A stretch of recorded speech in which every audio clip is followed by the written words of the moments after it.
Step 4. Craft a click-worthy thumbnail. After MrBeast has his title, he'll turn his attention into thumbnails. And this topic is one that's a lot harder to talk about. MrBeast often says, asking how to make good thumbnails is similar to, how do you cook good food? Because there's tons of different factors, and a lot of it depends on that specific video or thumbnail. So instead of talking generically about thumbnail advice as a whole, MrBeast often asks individuals to roast his thumbnails. Instead, here's an example. One of my friends, he just uploaded a video recently, and I called him. I was like, "What is this?" Because he's a very, very smart guy.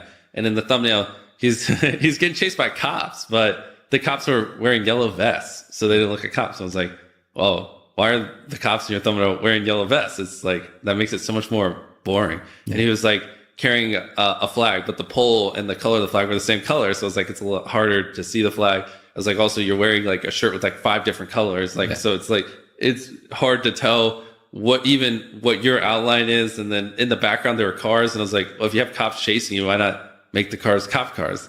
And and it's like, because in my head I'm like, dang, if you just did those like 4 or 5 things, the video probably would have got like 7x the views. So in that analysis, we could definitely pick up some key thumbnail takeaways. Every element of your thumbnail should be distinct without blurring into each other or getting lost. And every component of your thumbnail should be there for a reason and add to the story that you're trying to convey. While MrBeast didn't talk about thumbnails generally, after watching tons and tons of his interviews, I was able to compile some more general thumbnail advice that he had. According to MrBeast, your thumbnail should work with the title and set expectations for your videos. Effectively get the viewers to feel some sort of emotion, curiosity, or intrigue. Be clear and simple with not much clutter. Be brighter as opposed to being darker. And have the ability to stop someone from scrolling through the YouTube homepage and let the viewer instantly understand the concept that you're trying to convey. If you want to make high-performing titles and thumbnails like MrBeast, make them before you make the video. MrBeast explains why here. We usually sketch out the thumbnails. Actually, Chucky's somewhere in here. He does it for me.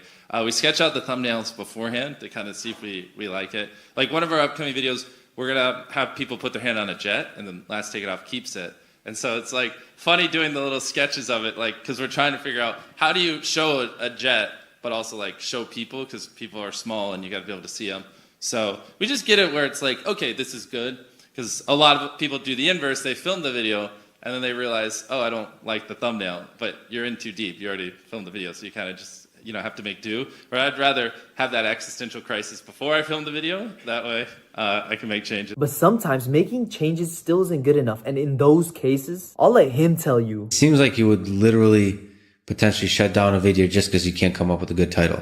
Yeah, or a good thumbnail. Or a thumbnail. Yeah, I mean, that's what happened to 70% of those in that pitch session. I was just like, oh, what was one of them? Genius versus 100 people, or... Yeah, like maybe average intelligence versus genius or something like that. Or... Yeah, I was like, what the heck is the thumbnail? Even if the title was good. Yeah. I mean, there's so many, but yeah, if people don't click, they don't watch.